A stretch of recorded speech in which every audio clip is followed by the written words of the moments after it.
Muy bien, buenas noches, que el Señor les bendiga. Bienvenidos a esta transmisión, a esta primera transmisión de nuestro estudio bíblico de esta semana. Espero que hayan tenido un día llenísimo de bendiciones, porque este es el día que hizo el Señor para que usted y yo nos alegremos en Él. Así que no hay ningún motivo para estar tristes si tenemos algún problema, alguna situación difícil. Recordemos que en Cristo Jesús somos más que vencedores, todo lo podemos en Él que nos fortalece, y por el otro lado el Señor nos hará obrar todas las cosas para bien de los que le amamos a Él. El día de hoy vamos a tocar un tema que es el relacionado con la salvación y todo lo que la salvación implica. La salvación que tenemos en Cristo Jesús para la mayoría de los cristianos es un hecho insuficientemente conocido y valorado, tomado muy a la ligera, sin el conocimiento de todas sus implicaciones. Para comenzar vamos a leer algunas escrituras como Éxodo capítulo 34 versículos del 6 al 7. Dice la palabra: y pasando Jehová por delante de él, proclamó Jehová, Jehová fuerte, misericordioso y piadoso, tardo para la ira y grande en misericordia y verdad, que guarda misericordia a millares, que perdona la iniquidad, la rebelión y el pecado, y que de ningún modo tendrá por inocente al malvado, que visita la iniquidad de los padres sobre los hijos y sobre los hijos de los hijos hasta la tercera y cuarta generación. Por el otro lado, la palabra en Isaías 53, versículos del 4 al 6, también nos dice: ciertamente llevó él nuestras enfermedades y sufrió nuestros dolores, y nosotros le tuvimos por azotado, por herido de Dios y por abatido. Mas él herido fue por nuestras rebeliones, molido por nuestros pecados, el castigo de nuestra paz fue sobre él, y por su llaga fuimos nosotros curados. Todos nosotros nos descarriamos como ovejas, cada cual se apartó por su camino, mas Jehová cargó en él el pecado de todos nosotros. Y en Isaías 53:8 dice la palabra: por cárcel y por juicio fue quitado, y su generación, ¿quién la contará? Porque fue cortado de la tierra de los vivientes, y por la rebelión de mi pueblo fue herido. En Isaías 53, versículos del 10 al 12, también la palabra de Dios nos dice: con todo esto, Jehová quiso quebrantarlo, sujetándole a padecimiento. Cuando haya puesto su vida en expiación por el pecado, verá linaje, vivirá por largos días, la voluntad de Jehová será en su mano prosperada. Verá el fruto de la aflicción de su alma y quedará satisfecho. Por su conocimiento justificará mi siervo justo a muchos y llevará las iniquidades de ellos. Por tanto, yo le daré parte con los grandes, y con los fuertes repartirá despojos, por cuanto derramó su vida hasta la muerte, y fue contado con los pecadores, habiendo él llevado el pecado de muchos y orado por las transgresiones. Podemos ver en estos pasajes que leímos que hay varias cosas. Primero está el pecado, la rebelión, la iniquidad, las transgresiones. Está implícita la salvación, la justificación, la expiación y la redención en todos esos pasajes, porque la salvación en Cristo Jesús implica todo ello. Por ello, nosotros la mayoría de creyentes considera la salvación solo como el perdón de sus pecados y el pasaporte sellado para vivir en la eternidad con Cristo. Pero la salvación va mucho más allá de todo ello. Y por eso el día de hoy queremos compartir acerca de este punto. La salvación entonces implica no solamente el perdón de los pecados, sino también el perdón de las raíces de los pecados. La palabra de Dios nos habla de pecados, de transgresiones, de rebelión y de iniquidad. Los pecados y las transgresiones son lo mismo, pero la rebelión y la iniquidad no. La rebelión y la iniquidad son las raíces de las cuales deriva el pecado, de tal manera que el pecado es la forma de manifestación de esas dos cosas que están profundamente arraigadas en el corazón engañoso y perverso no renovado del ser humano, como nos enseña la palabra en Jeremías capítulo 17 versículo 3. Por esa razón el Señor no hace distinción de pecados entre pecados mayores y pecados menores. ¿Por qué?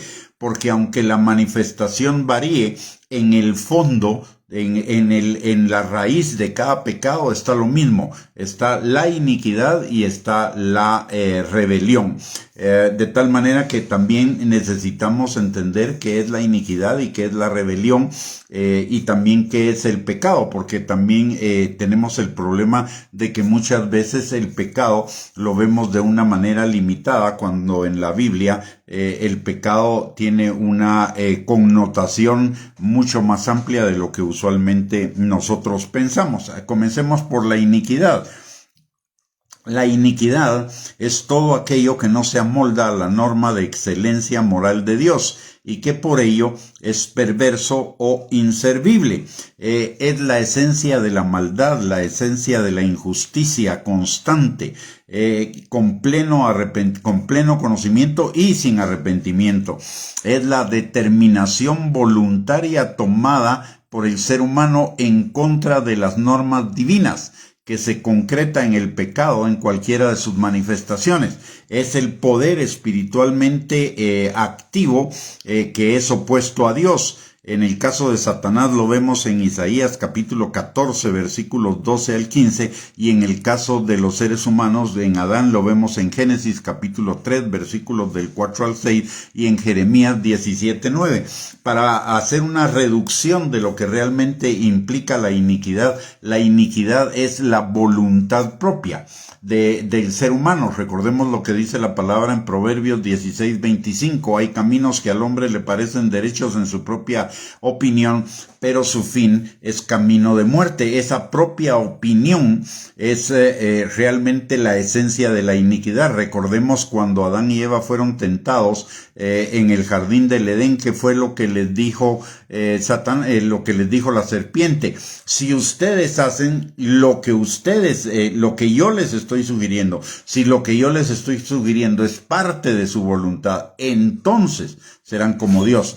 Y eso fue lo que los llevó al pecado, el hacer su voluntad por encima de la voluntad de Dios, de tal manera que la iniquidad es la voluntad propia. Por eso en la palabra de Dios se insiste mucho, Jesús principalmente insiste mucho en la importancia de negarnos a nosotros mismos, y ese negarnos a nosotros mismos implica negar nuestra voluntad, implica negar la voluntad propia, el ego, el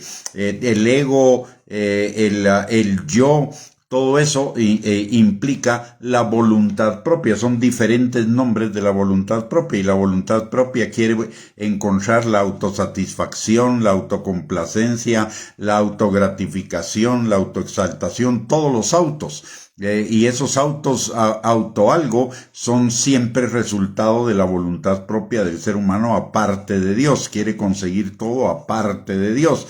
Esa es la esencia de la iniquidad. Por eso la palabra de Dios nos dice que si queremos ser discípulos de Cristo, nos neguemos a nosotros mismos, neguemos esa voluntad propia y le sigamos a Él.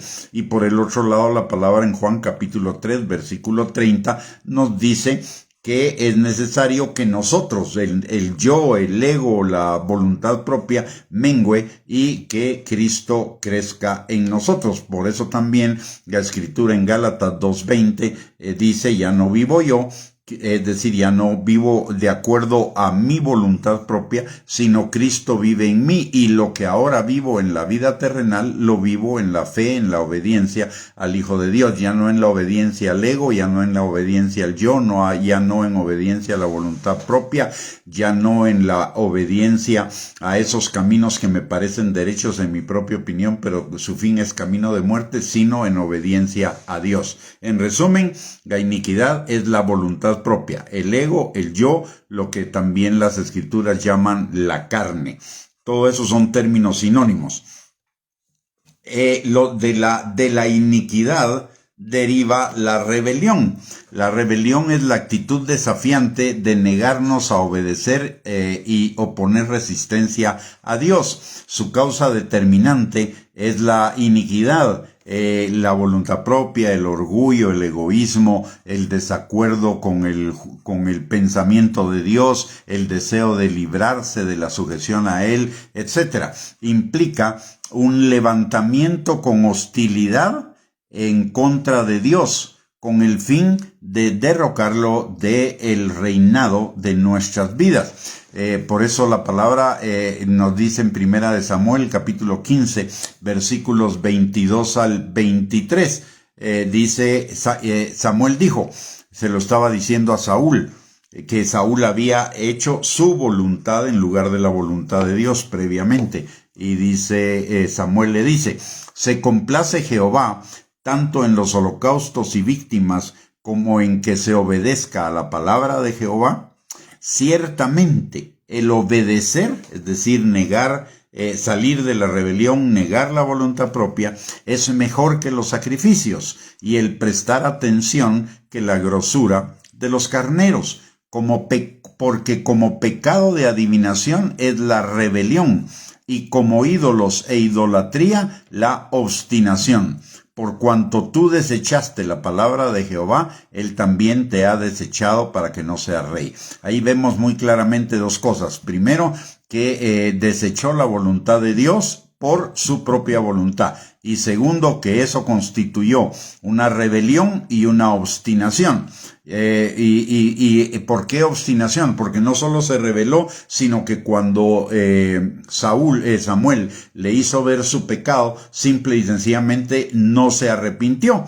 Entonces no solo se rebeló, sino que se obstinó en contra de cumplir la voluntad de Dios para hacer su propia voluntad y justificar su propia voluntad, de tal manera que la rebelión es un levantamiento en contra de Dios, es una hostilidad contra Dios, es un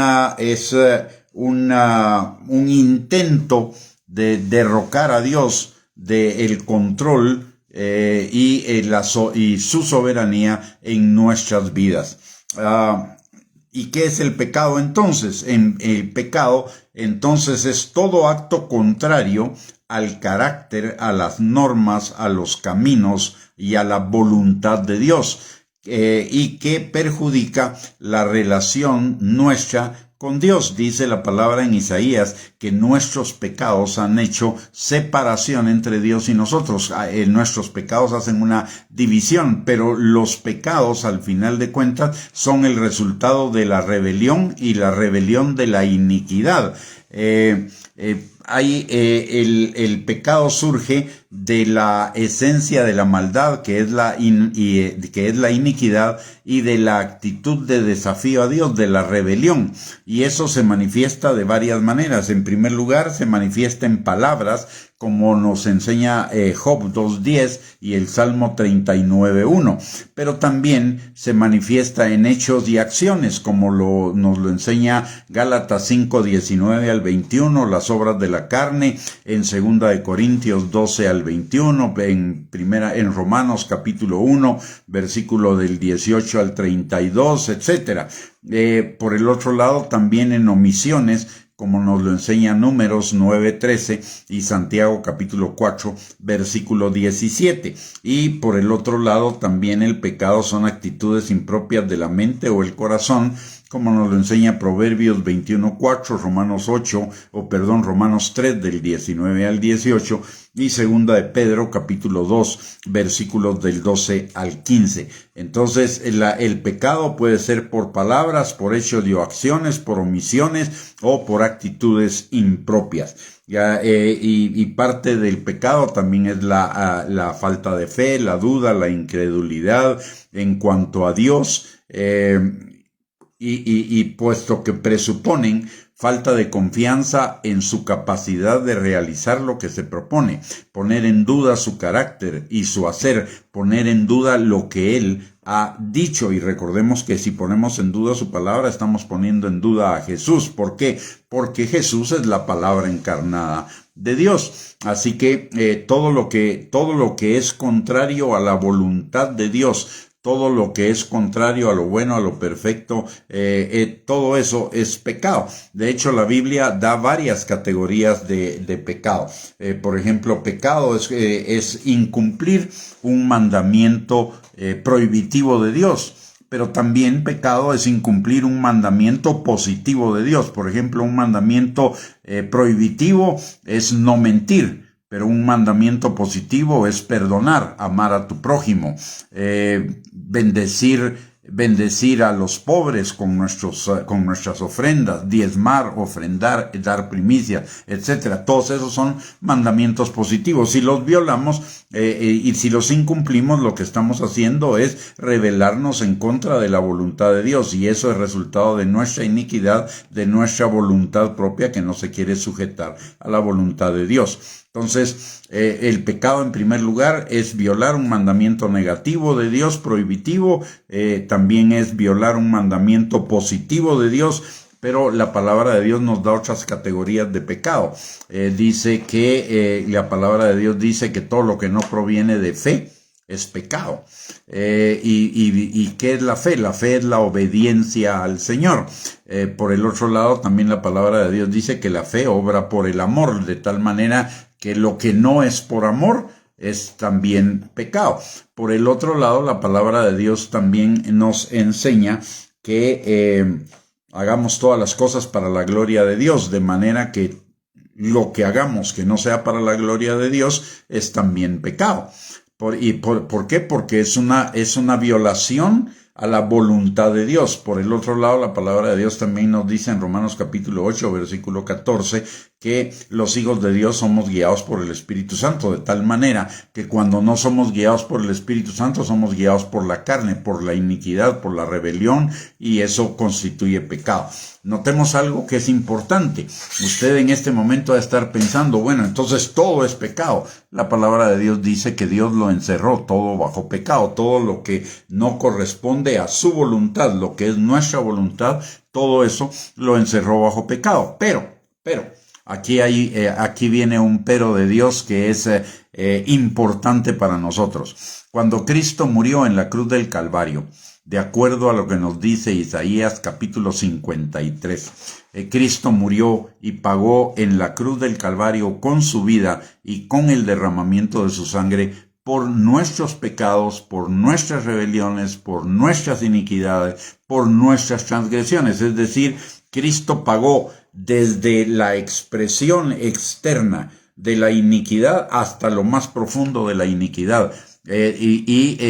Ya fuimos perdonados por todo ello, incluso y de todo ello, tanto el pasado, el presente, como el futuro. Cuando Dios cargó el pecado de todos nosotros sobre Cristo, estaba cargando no solo el pecado, que es la manifestación externa, sino sus raíces, de donde el pecado deriva, de tal manera que hemos sido perdonados por nuestras iniquidades, por nuestras rebeliones y por nuestros pecados.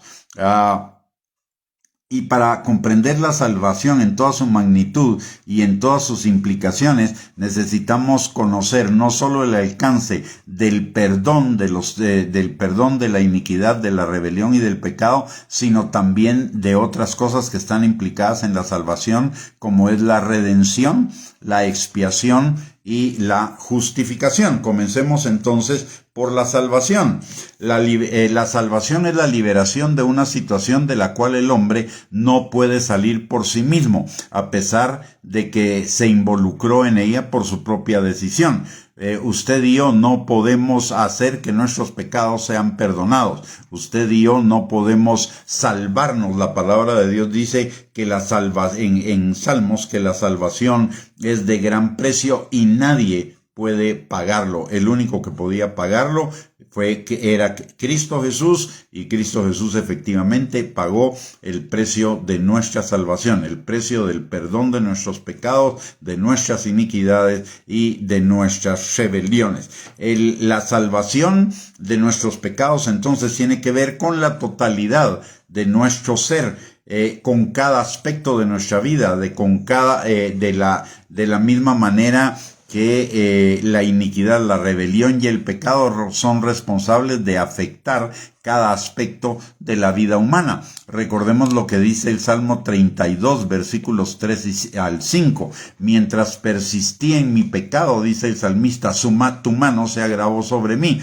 mis huesos se secaron y mi verdor se convirtió en sequedad. Y ahí está hablando del pecado como algo espiritual, pero que tiene consecuencias en lo físico, la sequedad de los huesos, y que tiene también un resultado emocional en cuanto que la palabra de Dios dice que su verdor se convirtió en sequedad. Así que cuando el Señor perdona nuestros pecados en la cruz del Calvario, está perdonando todas las, no solo el pecado, sino la rebelión y la iniquidad, pero también está cortando de raíz las consecuencias, la maldición que implica el pecado.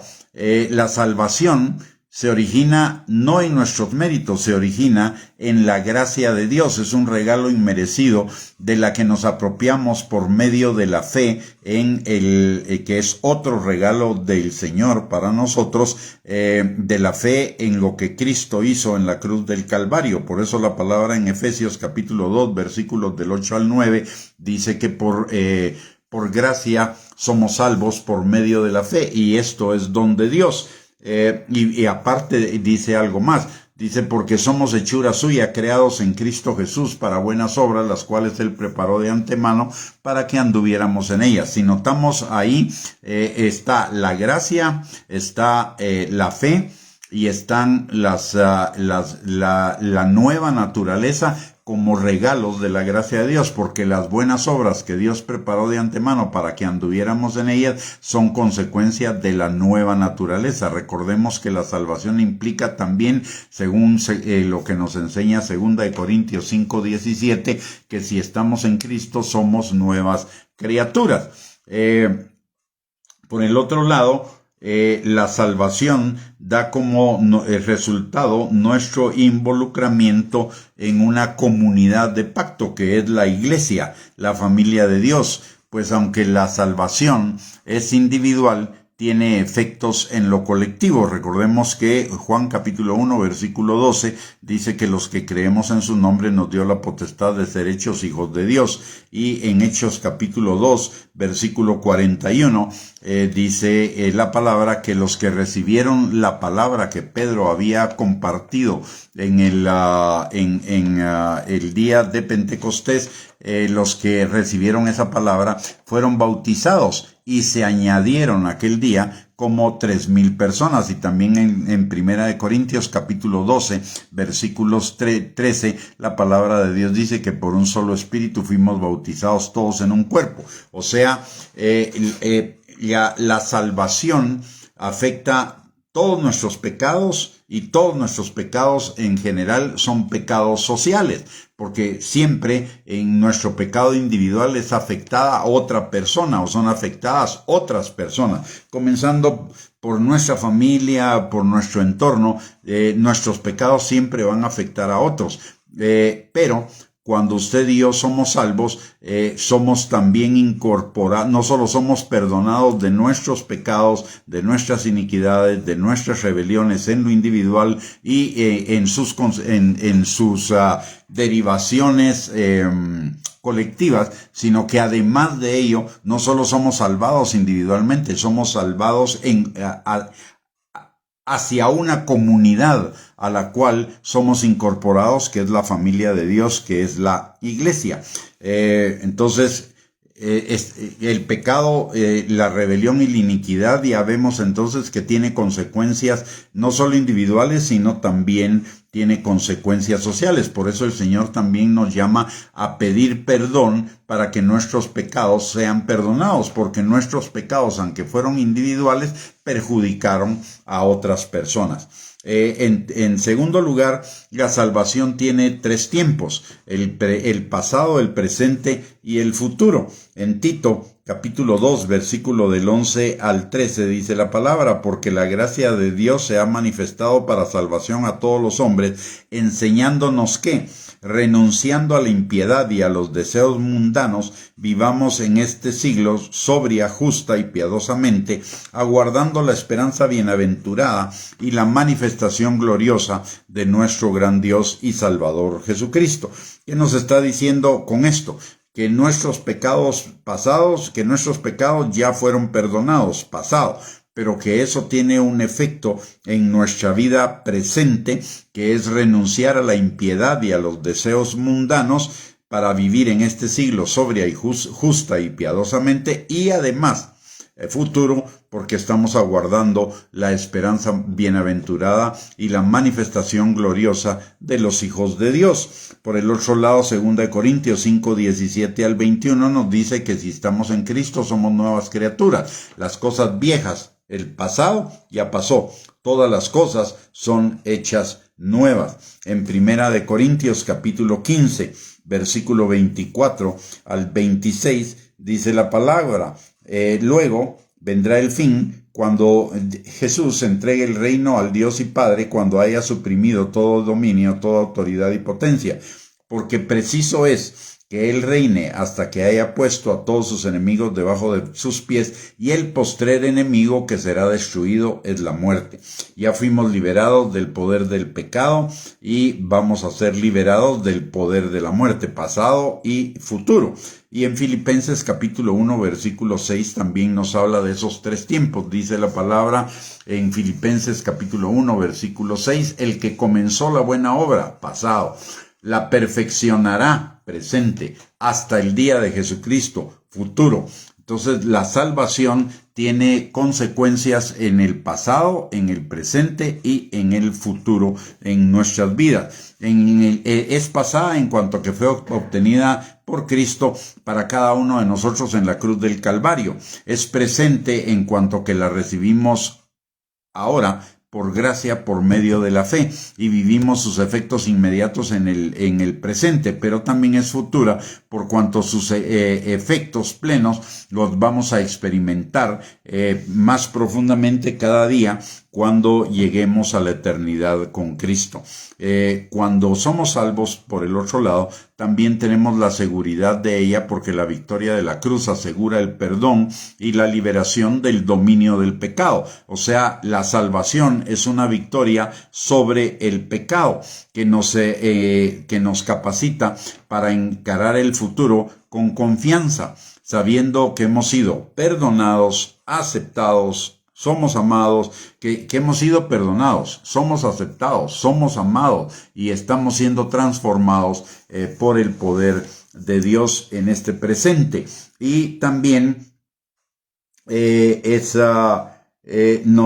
Espíritu Santo nos da el gozo anticipado de la salvación plena del pecado y de la muerte, siendo impulsados por Él para vencer el pecado de hoy y progresivamente ser santificados. Entonces, la salvación en un primer punto implica el perdón de nuestros pecados del pasado, del presente y del futuro, que incluye no solo el pecado, sino sus raíces, que son la rebelión y la iniquidad. El Señor nos libera del pecado, de la rebelión y de la iniquidad a través de ese nuevo nacimiento que implica una nueva naturaleza, y esa nueva naturaleza, una nueva orientación. Antes estábamos orientados a la iniquidad, a la rebelión y al pecado. Hoy estamos inclinados a la santidad, a la obediencia y a las buenas obras que Dios preparó de antemano para que andemos en ellas. De la salvación deriva algo, que es la justificación, y la justificación significa que hemos sido declarados inocentes, hemos sido declarados justos. ¿Por qué razón? Porque la paga del pecado es muerte. Cuando Cristo murió en la cruz del Calvario, Él pagó nuestra condena por cada uno de nosotros. Él, al cargar el pecado de todos nosotros sobre Él en su muerte pagó la culpa por el pecado, la consecuencia del pecado, que era la muerte. Y como Él ya pagó la condena, nadie puede ser condenado dos veces por el mismo delito. Por lo tanto, usted y yo ya fuimos declarados inocentes de todos nuestros pecados. por esa razón es que Pablo dice que cuando nosotros pecamos ya no somos nosotros los que pecamos, sino es el pecado que mora en nosotros. ¿Por qué? Porque usted y yo ya fuimos declarados inocentes, ya fuimos declarados santos, ya fuimos declarados justos. Ahora bien, ya fuimos declarados por la fe, ya somos justos, ya somos santos, ya somos inocentes. Ahora usted y yo necesitamos caminar en esa inocencia, en esa santidad, en esa justicia, todos los días de nuestra vida, siendo transformados por el poder del Espíritu Santo en nuestro carácter. La justificación tiene un pasado en cuanto que fue conseguida por Cristo en la cruz del Calvario para nosotros, tiene un presente en cuanto que nosotros estamos siendo transformados de gloria en gloria por el Espíritu Santo para ser esas personas justas, santas, sin mancha, sin arruga, que nos enseña Efesios capítulo 5, versículos 25 al 27, y tiene también un futuro en cuanto a que cuando nos presentemos delante del Señor, seremos perfectamente justos y perfectamente santos delante de Él, porque sin santidad nadie verá al Señor. Nosotros somos, la palabra de Dios nos enseña que usted y yo somos justificados, o sea, declarados inocentes de 4 maneras. En primer lugar, por la gracia de Dios. Es un regalo gratuito de Él. No tenemos que ganárnoslo, no tenemos que merecerlo. Es simple y sencillamente algo que Dios nos regala por su buena voluntad, por su amor para con cada uno de nosotros, porque Él así lo decidió desde antes de la fundación del mundo. Y eso debería ser un hecho que generara en nosotros un profundo y permanente agradecimiento.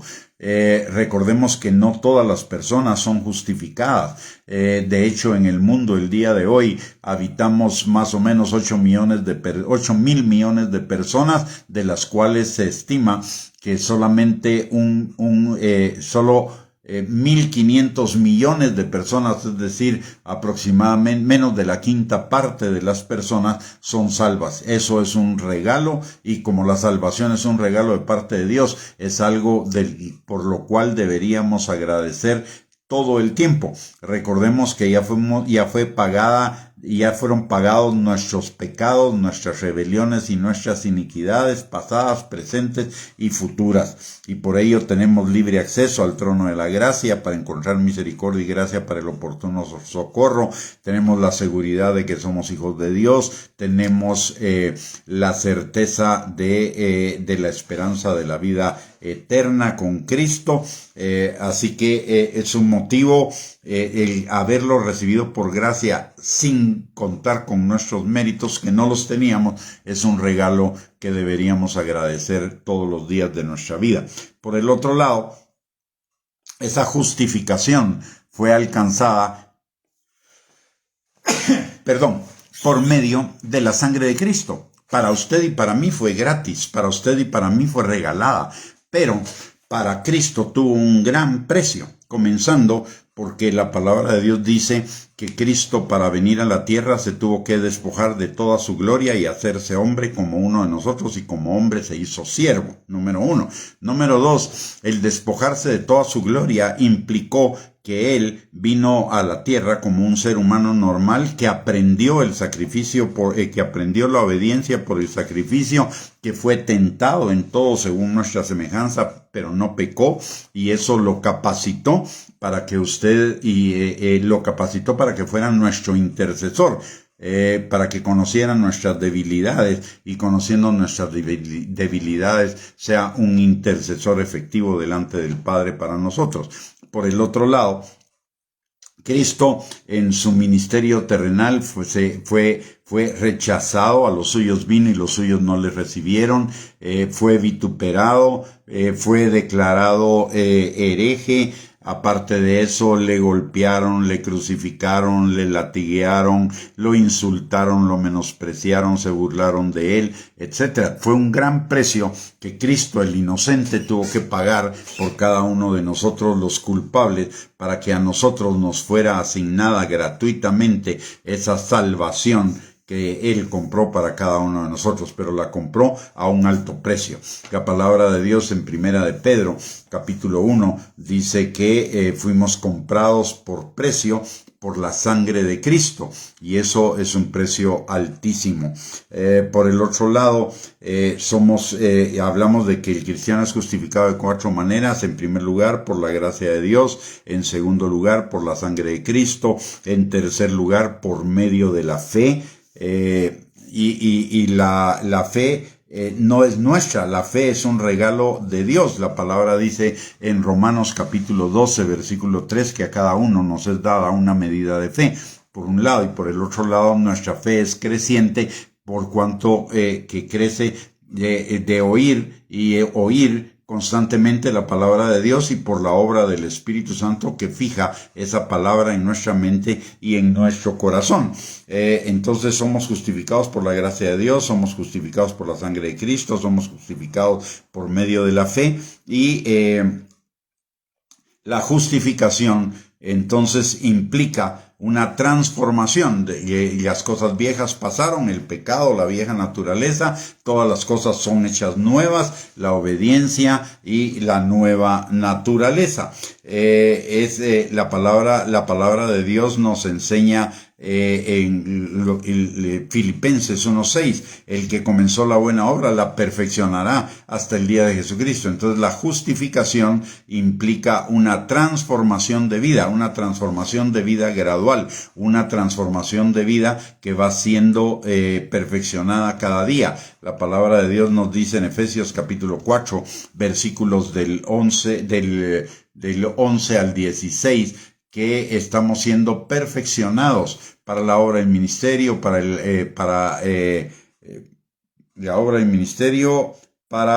la afirmación, consolidación del cuerpo de Cristo, hasta que todos lleguemos a la unidad de la fe y del conocimiento del Hijo de Dios, a un varón perfecto, a la estatura de la plenitud de Cristo. Así que la justificación es gratuita, es por gracia, por medio de la fe, pagada con la sangre de Cristo, para que usted y yo vivamos una nueva vida. No para que sigamos viviendo la vieja vida, sino para que vivamos en una nueva vida. Por eso la palabra de Dios en Efesios capítulo 4, versículos 22 al 24 nos dice que nos despojemos de la vieja manera de vivir que está viciada conforme a los deseos de la carne, y nos renovemos en el espíritu de nuestra mente, para vestirnos del hombre nuevo que está creado en la justicia y santidad de la verdad. Entonces la justificación implica 4 cosas: implica la gracia, la fe, la sangre de Cristo, la gracia y la fe por la cual nos es dada esa salvación,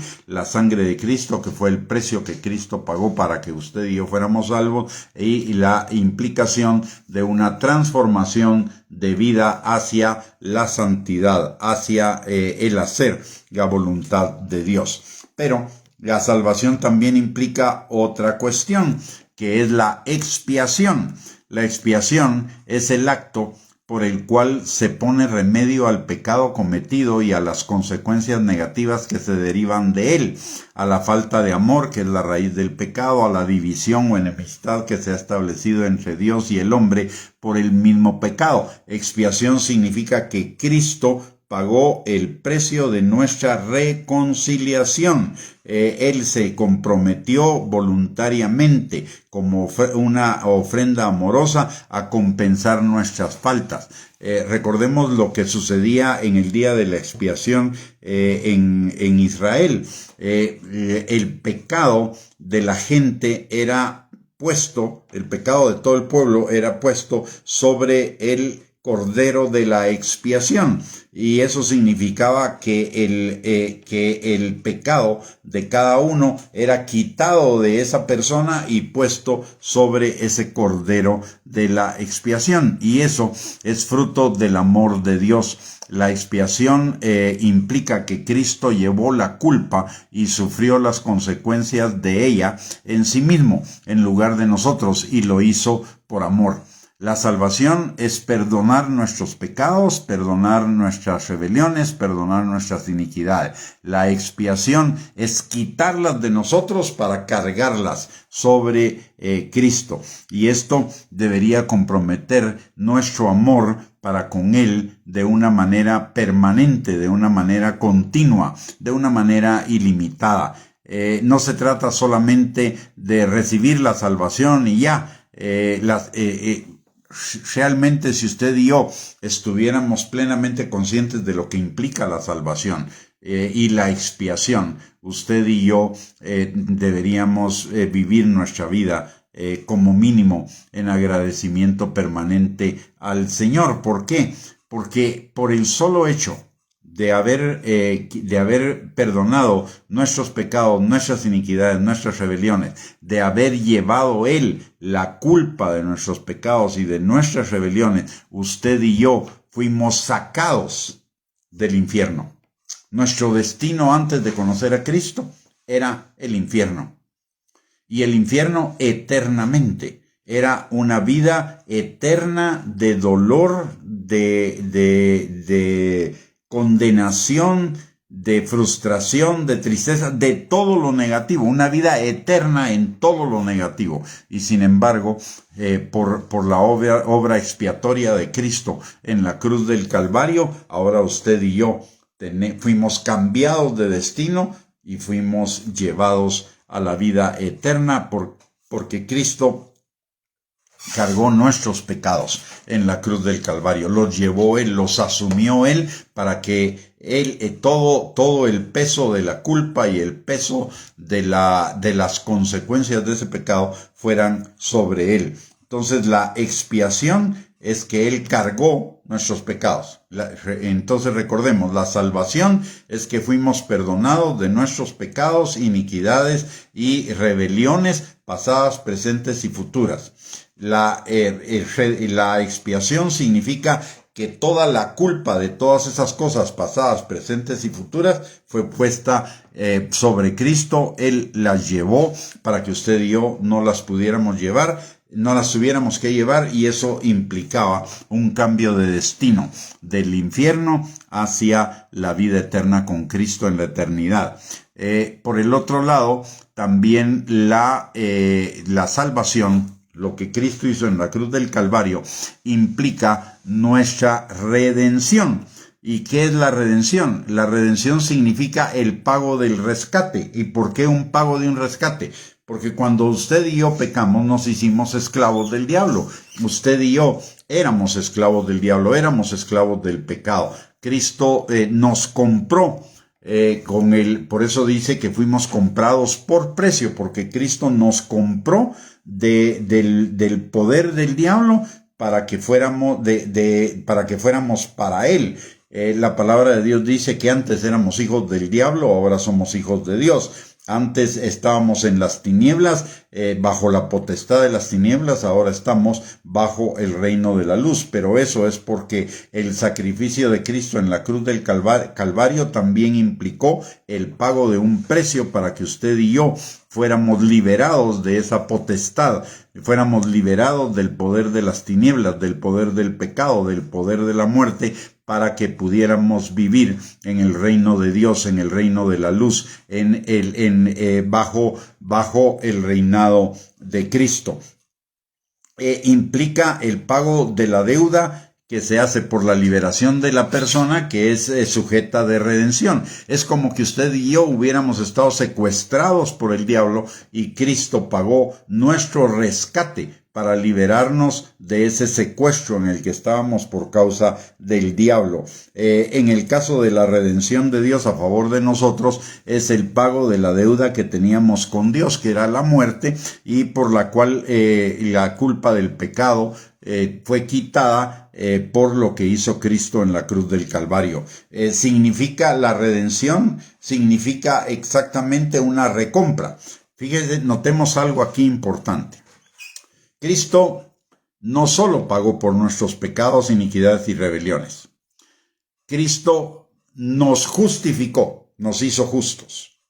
Por el otro lado, Cristo cargó el precio de nuestra culpa, por el otro lado, pagó el rescate de pagó nuestro rescate, nos redimió de la potestad de la ley, de la potestad del diablo. Y por el otro lado, la palabra de Dios también nos enseña que Cristo nos redimió de la maldición de la ley. Por nuestros pecados nos correspondía la maldición de la ley, que está en Deuteronomio capítulo 28, versículos del 15 al 68, 53 versículos de maldición.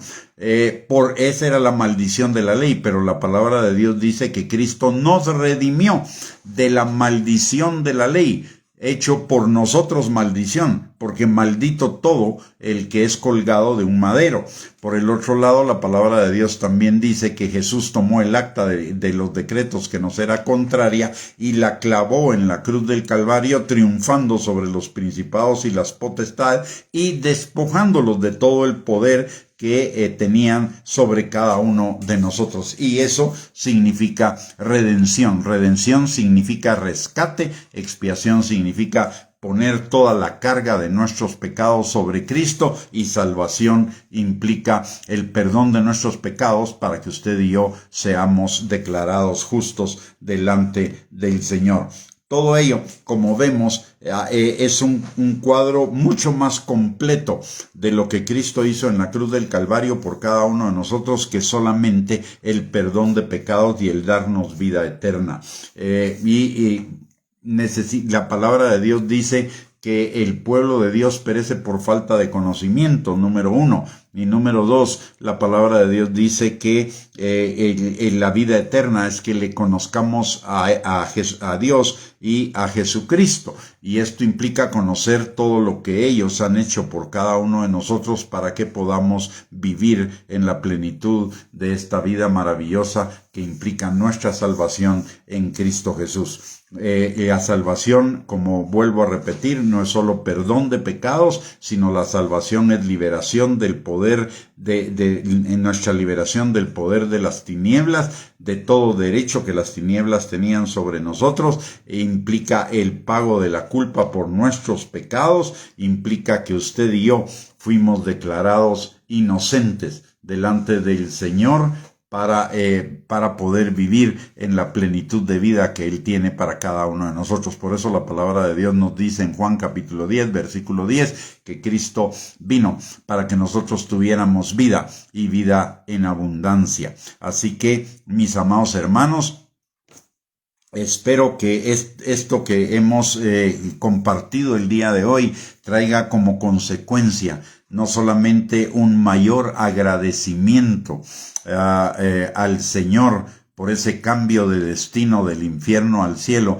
sino también traiga como consecuencia un amor mayor hacia Él. La palabra de Dios dice que nosotros le amamos a Él porque Él nos amó primero, y tanto la salvación como la justificación, la expiación, la redención y la restauración que Él ha hecho de nuestras vidas y que está haciendo, todo ello es una manifestación de su amor que nos debería guiar a amarle mucho más a Él. Y amarle más a Él implica vivir de acuerdo a su propósito, de acuerdo a su voluntad. Y recordemos que si hacemos la voluntad del Padre, vamos a entrar al reino. Y entrar al reino significa disfrutar de la plenitud de esa vida abundante, de esa vida en bienestar, de esa vida en victoria que Cristo tiene para cada uno de nosotros, que compró en la cruz del Calvario para cada uno de nosotros. Muy bien, mis amados, hemos llegado al final de esta enseñanza. Espero que haya sido de bendición para sus vidas y que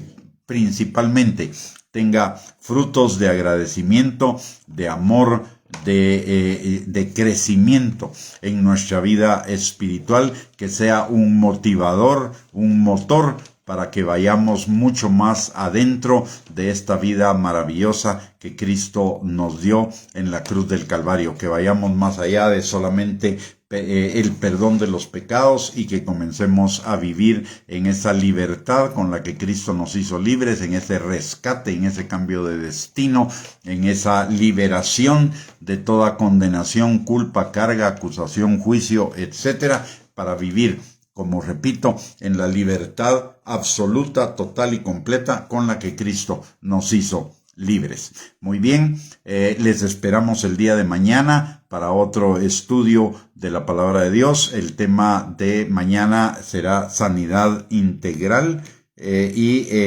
Sanidad integral significa sanidad del espíritu, del alma y del cuerpo. Así que les esperamos para mañana a las 7 de la noche nuevamente para otro estudio bíblico de la palabra de Dios. Que tengan una bendecida noche, que esta noche sea una noche de restauración de todas nuestras fuerzas, energías, etcétera, para que el día de mañana todo lo que hagamos lo hagamos no solamente para la gloria de Dios, sino para bendición nuestra y para bendición de las personas que nos rodean.